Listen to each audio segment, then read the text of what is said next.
Hello, hello. I am having a very weird evening, and so I am recording this at 11:13 p.m. I am hopefully not going to wake my wife up. It's what it is. I am doing bug-type Pokemon, and I'm going to sort these real quick because I didn't do it before starting the recording button. We're already off to a great start.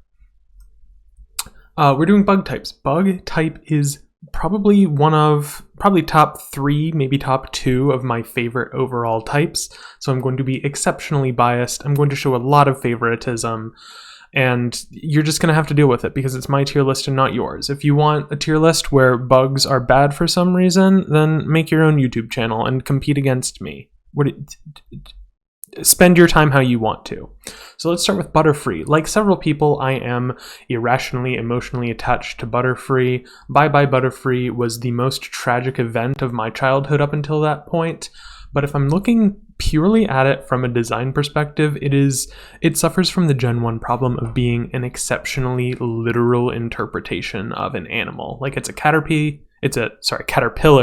that turns into a cocoon that then turns into a butterfly, which it's good. It works. It looks like a Pokemon to me. I'm emotionally attached to it, but like from a strict design standpoint, it's a butterfly. Beedrill, I will give a little bit more credit to, but also kind of a little bit less credit because it is an interpretation of a bee through the lens of Pokemon.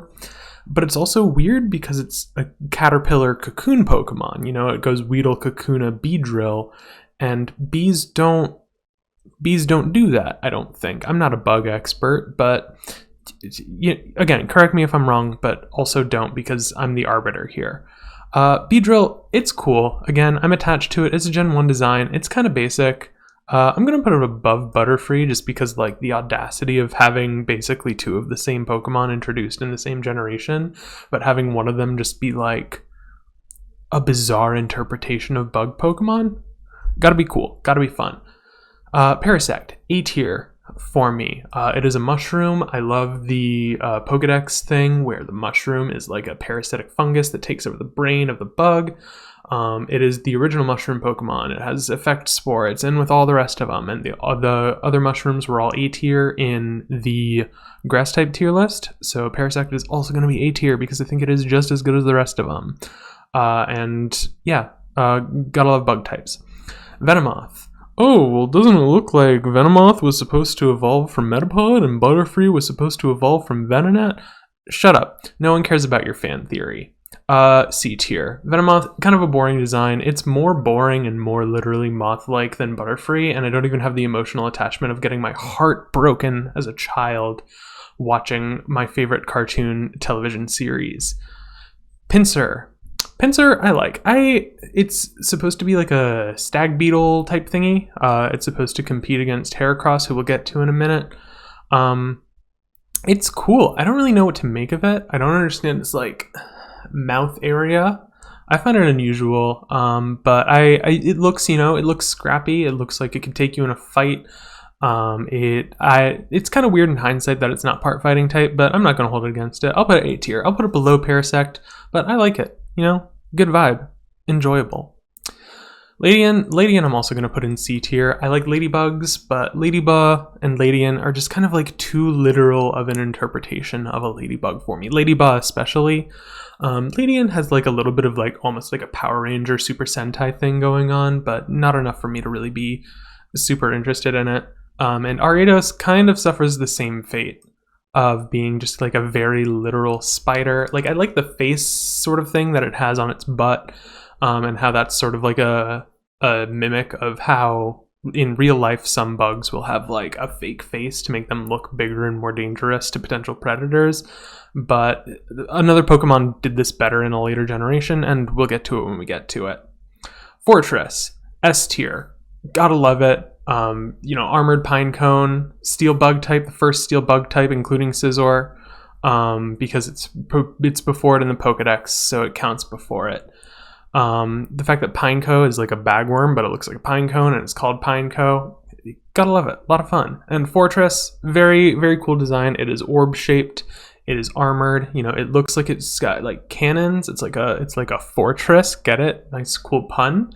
Very fun, very cool, easy S tier for me. I was considering doing Scyther and Scizor separately because they have the same base stat total, and so you can kind of consider them as like alternate forms of each other rather than like an evolution, because like the stats only get redistributed, they don't get like buffed when you evolve it, and the type changes obviously. But the reason that I decided against splitting them is because they both would have ended up A tier.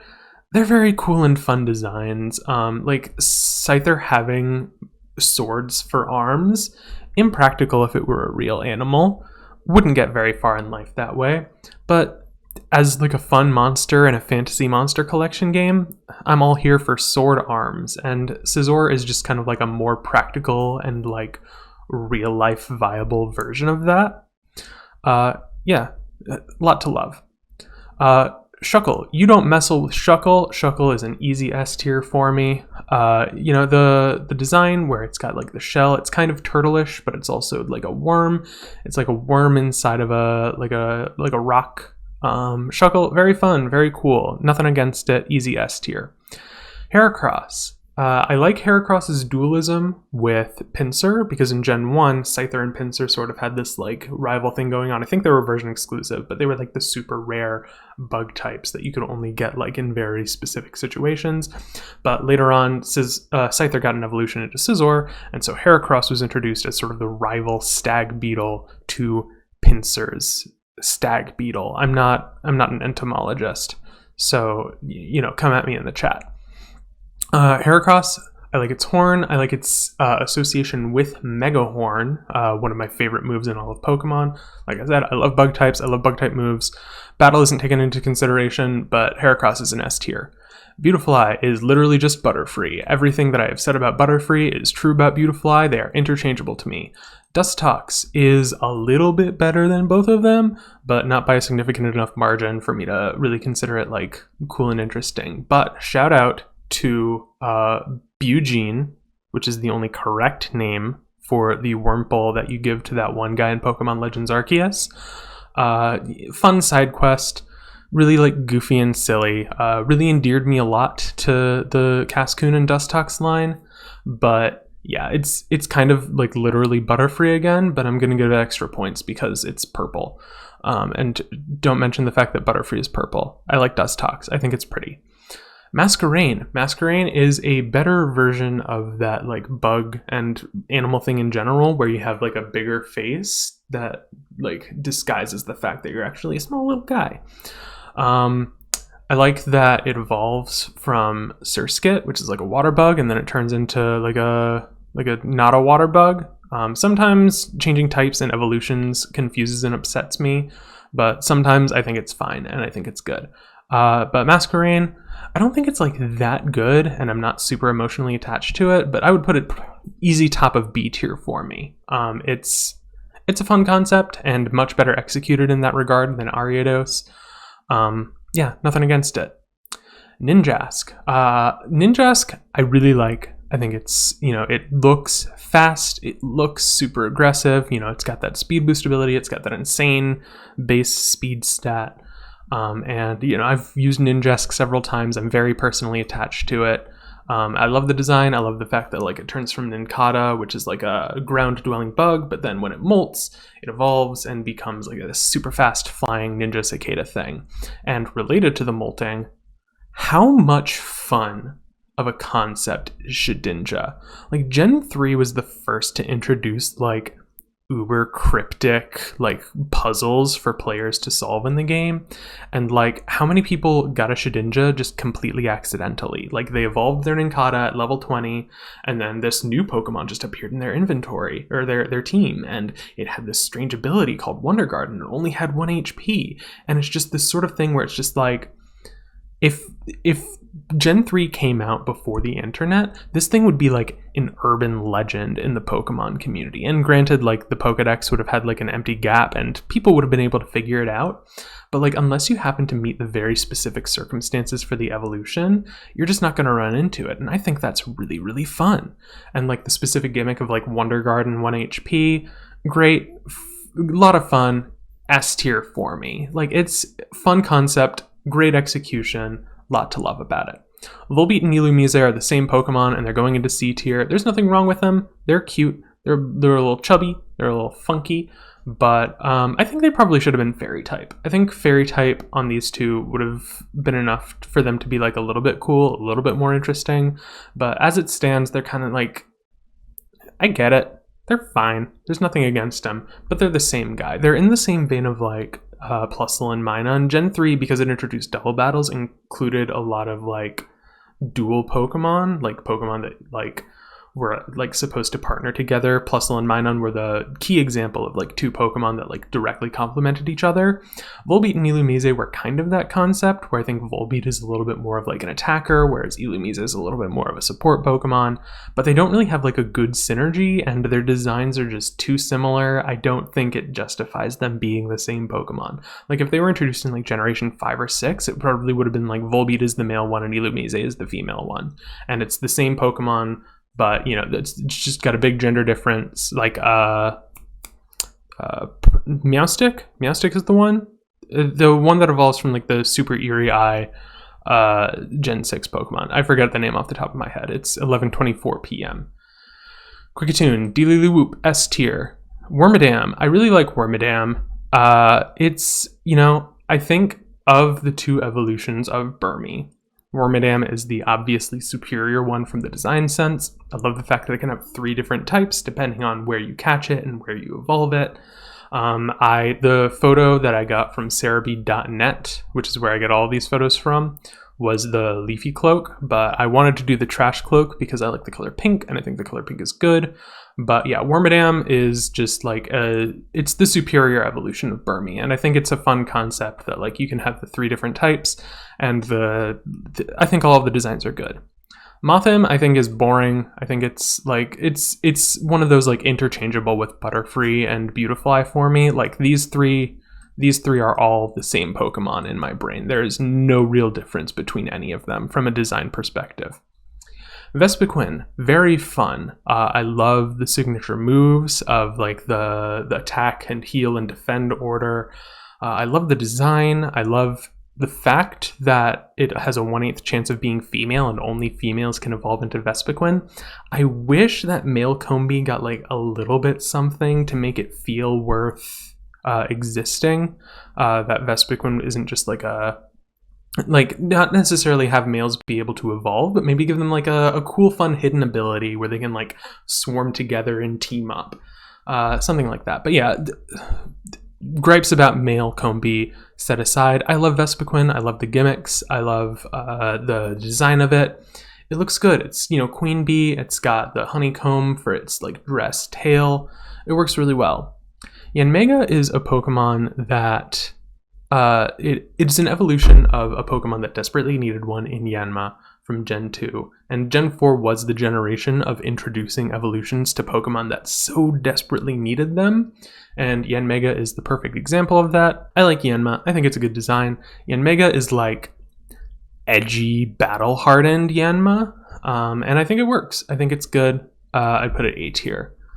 We're about to get into Gen 5 bug types, and Gen 5 bug types go so hard, it's unreal. Like, if you don't like bug types, you probably like most of the Gen 5 bugs, because they're all good. They're all amazing.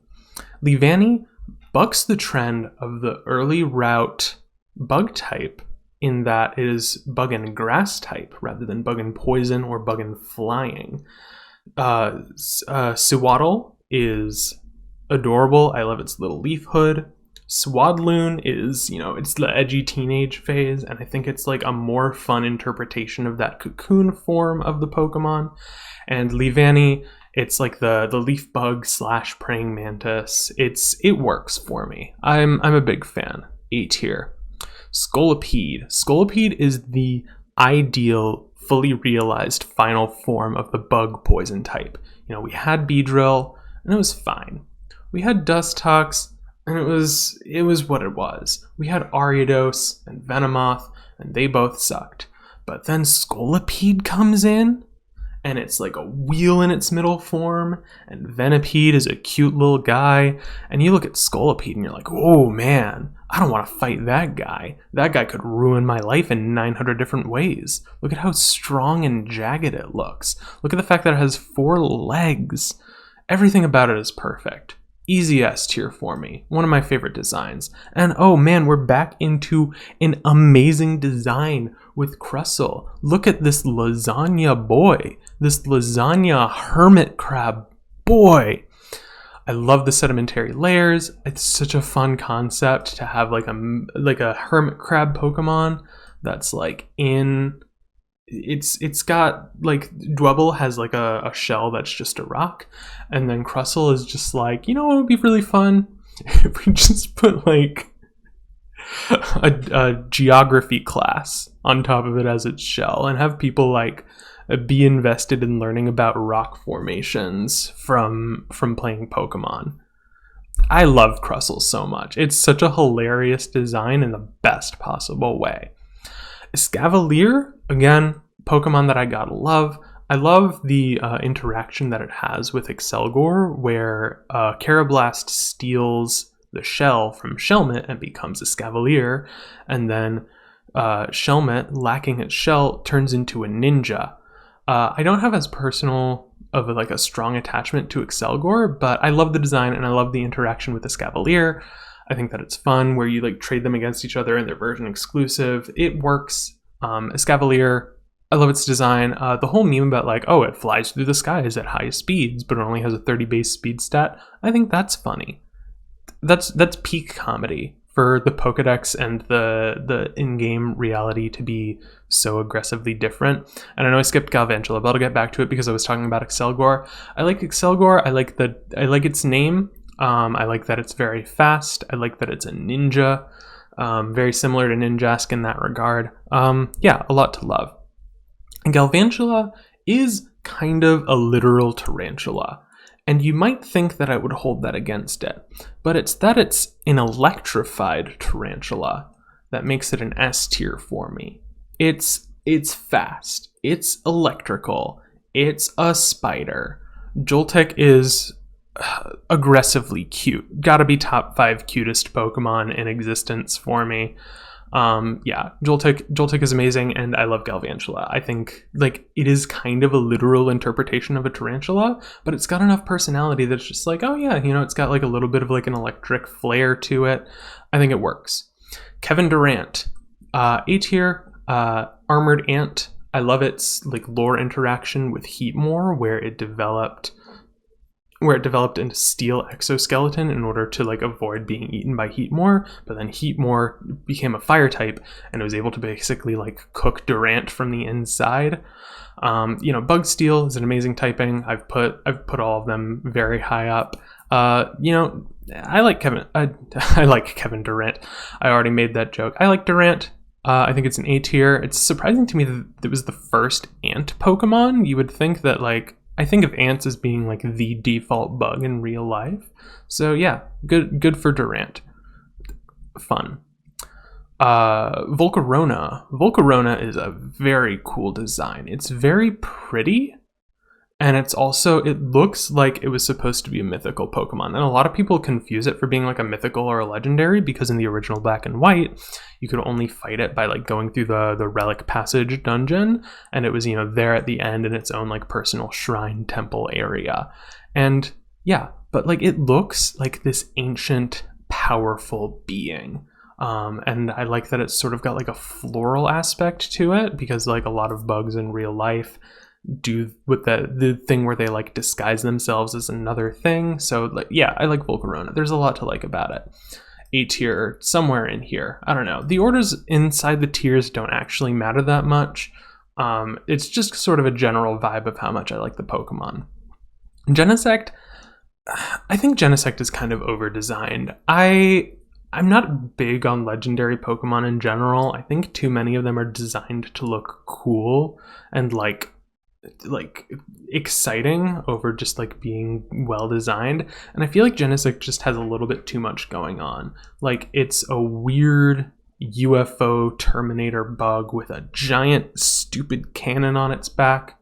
I like its gimmick where, you know, you can like plug in the different like game cartridges to give it, not in real life, in the game it's got like a hold item that you can use that like changes the type of its signature move. I think that's fun enough as a gimmick, but it's you know, I could take or leave Genesect. Vivillon. Vivillon is the best Butterfree, but it is still literally Butterfree. It is above Mothim and Beautifly and Butterfree, but it is just Butterfree with a little bit cool, like the gimmick of all of the different designs you can get. It is the best Butterfree, but it is still literally just a Butterfree. Vikavolt. Grubbin is kind of forgettable, I will admit. But Charjabug? Charjabug? You're gonna look at me and tell me that Charjabug isn't a cute little guy and that Vikavolt isn't the best hedge trimmer you've ever seen in your life? This line is great. There's so much to love about it. I think that second to Gen 5 bugs, Gen 7 bugs as a whole go super hard. Yeah, I'm gonna put Vikavolt 8 here. And you might have been noticing Cutiefly coming up on the run, and I normally only do fully evolved Pokemon, but I wanted to make special mention of Cutiefly because I'm gonna add a row above. I'm gonna change the name of this row to be Perfect. Where did it go? I'm having a day, my folks. Oh no. Okay. Perfect Angel. Okay.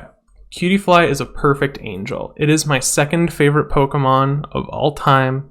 I love its Pokedex entry about how it can like sense bad vibes. It's got like telepathy, but just for bad vibes. But it doesn't like kill people or like make people feel bad for having bad vibes like a lot of other Pokemon do in the Pokedex. It goes over and it makes friends with them and it helps them feel better. And that's the kind of Pokemon that we need in this day and age. Cutiefly is perfect. There is nothing wrong with this thing. It is immaculate. It is the peak of Pokemon design. I said it's my second favorite Pokemon. We'll get to it when we get to it. Ribombee, also an S tier. Obviously, my preference is for Cutiefly, but I love Ribombee too. I think Ribombee is a great design. Also, the fact that it's bug fairy type, it's the first and only bug fairy type. What the heck is up with that?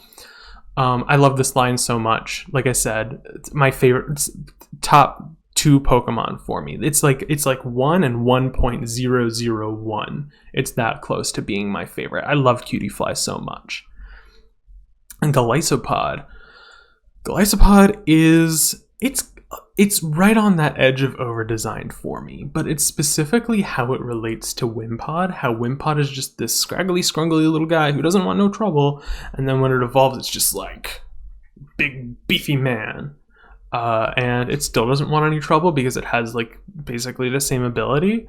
But yeah, I'll give Golisopod extra credit because even though it is a little bit over-designed and clunky looking, as an evolution to Wimpod, I think it makes like a funny like setup and punchline sort of evolution. Now we're into the Ultra Beasts. I think that the Ultra Beasts on the whole kind of over-designed, kind of ugly, and Buzzwole and Pheromosa are kind of the perfect examples of that. Buzzwole is like on the absolute wrong side of goofy for me. When it first came out, I kind of admired the audacity, but as I've had more time to sit with it, it just doesn't look like a Pokemon to me at all. And like none of the Ultra Beasts are supposed to look like Pokemon, but Buzzwole just doesn't work for me. And Pheromosa is too sexy. Why do they keep trying to make Pokemon sexy? It's a bug. It's a bug. Bugs aren't sexy. Bugs are just cool and cute. And finally, we have Orbeetle. I like Orbeetle. It is second. It is Leavanny and Scolipede are better versions of like the early game bug, but Orbeetle is like such a substantial upgrade from your Butterfrees and your Dustoxes and your Beedrill. Like it's bug and psychic type. Dottler is this like weird geometric like prism design, and Orbeetle has that UFO thing going on where it's like kind of a bug, kind of an alien. A lot of fun. And I think Blipbug is Blipbug the basic form. I think Blipbug is the basic form. It just looks so anxious. It looks so scared and sad, and I just want to give it a little hug before it evolves and tries to abduct me and do whatever it is that UFOs do. But yeah, like I said, bug is one of my favorite types overall, and even the ones that I don't have very much nice to say about, like, they're not bad designs. I think they're just kind of a little bit too basic and a little bit too literal. We're not talking about Ultra Beasts. Ultra Beasts are weird for the most part. And of course, Cutiefly is my perfect angel, sitting alone in its highest tier possible. If you don't like Cutiefly, we definitely can't be friends. Like, every time I've made that joke up until now in my life, that's fine. You know, we can make things work. We might not see eye to eye. But if you don't like Cutiefly, then we are enemies. We are fight on sight. That is no debate. But yeah, let me know if you agreed or disagreed with any of my placements. Comment, like, subscribe, all that good stuff. There's like a 60% chance I wake up in the morning and regret every decision I've ever made while making this. But, you know, if this is the take that I end up going with, then I hope you had a good time, and let me know if you would prefer for the tier lists to be a little bit more like this one moving forward, rather than more structured and me trying to actually make good points, rather than just go with vibes. But thank you very much for watching, and I hope to see you again soon.